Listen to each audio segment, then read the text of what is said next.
I know it's certainly not going to go.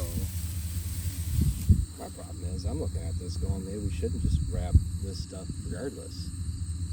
Hay preservative on it and hope for the best. If I was trying to sell the stuff, I wouldn't even be considering the thought of making it. Hey everybody, it's Ryan. Welcome back to How Farms Work. We are out here trying to make hay, and if you'll remember, we've been having issues with getting this third cut dry. And yesterday we came through, raked this up, and decided that it was too wet to bale, so we waited until today. So we decided to bring out the 40-20 and the bar rake. So yesterday we used the wheel rake to rake up the 11 acres, the contours, a bunch of basically all the hay that we've got down here on the main farms.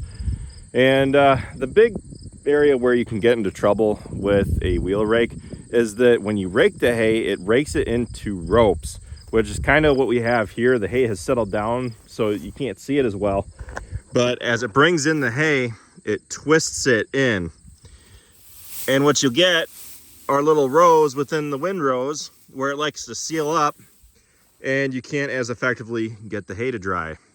Typically, it only really becomes an issue when you're dealing with wet stuff, if you're not gonna, say, wrap it immediately. If you're trying to make dry hay, you can get into some real trouble with wheel rakes if you rake wet hay, because it doesn't like to dry.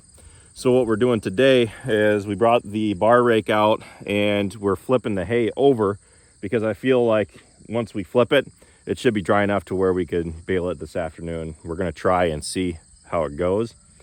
But all we're trying to do is we're trying to flip the windrow over. You gotta be really careful with these roller bar rakes because they don't really like to flip the hay.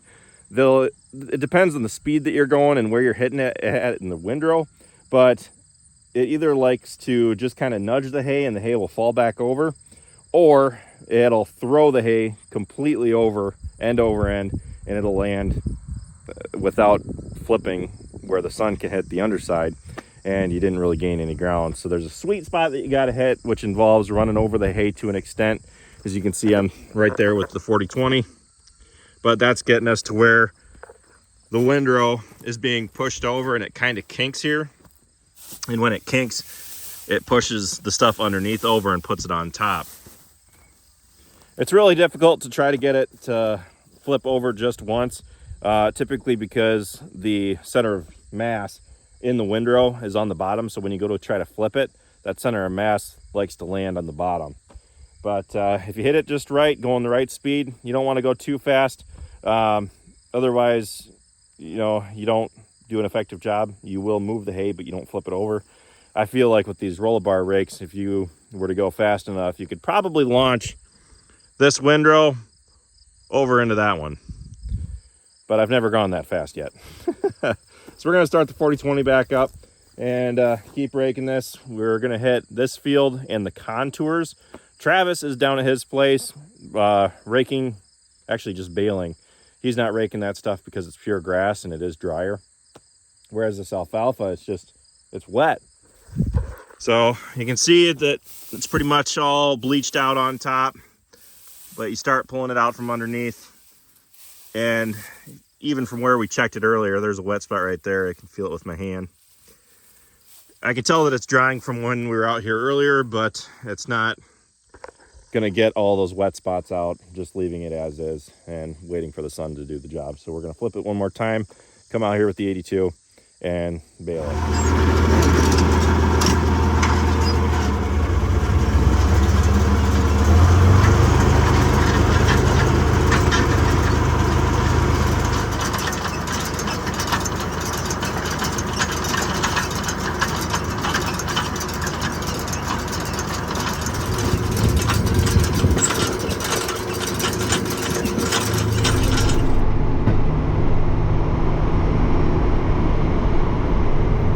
Out to the field to see what the moisture's doing today.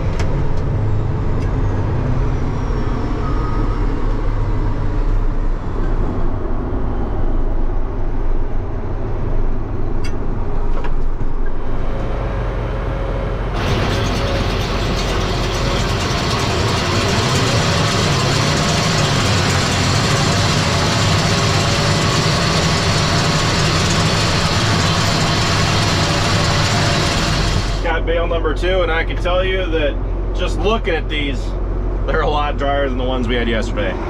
Oh yeah, that stuff's dry. Now let's see if it actually is.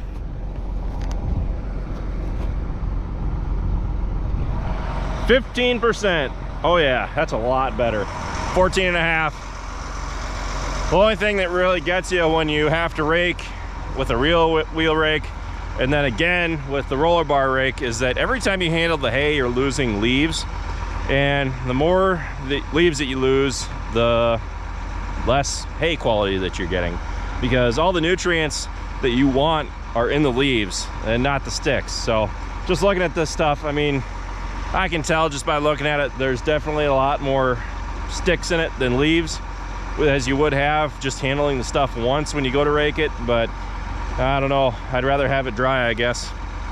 I've got a lot of good feed so far this year, so I wanted some dry stuff that would keep a little bit better in the tubes. So these are gonna sit outside and cure possibly until we get some rain, which they're calling for this weekend. So I might give them a few days to air out to hopefully prevent that layer of slime on the outside of the bales. Be sure to leave a comment down in the comments section telling me how many bales you think are going to come off of this 11-acre piece. I know the answer to it, but whoever guesses right will have a chance to win a How Farms Work hat. So be sure to leave your guesses down in the comments. And now the results are in for the 11-acre field. We have 17 full bales. We also have 50.7 inches out of 59. So rounding up, that's close enough to 18. Those of you who guessed 18 will have a chance to win a How Farms Work hat. Moving on to the next field. I feel like I'm forgetting something. Come on, buddy. Come on, Rocket.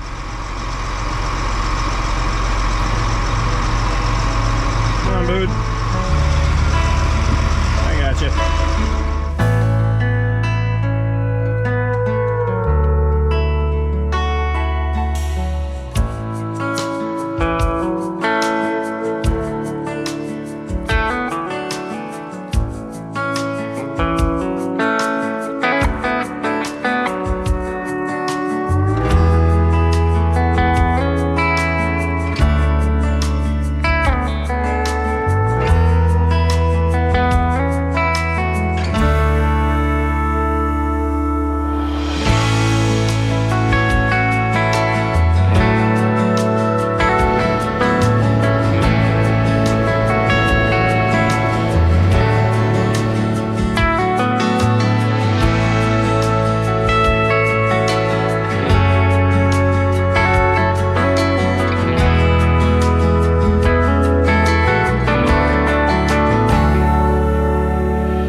This farm, we got 17 bales off it, and tomorrow we're gonna keep on baling down at Travis's place, but that's pretty much a wrap for this video. So with that, thanks for watching, guys. Be sure to check out all of our other videos. Be sure to like, comment, and subscribe. And be sure to follow us on Facebook, Instagram, TikTok, and Snapchat, all How Farms Work. And with that, I'll see you next time.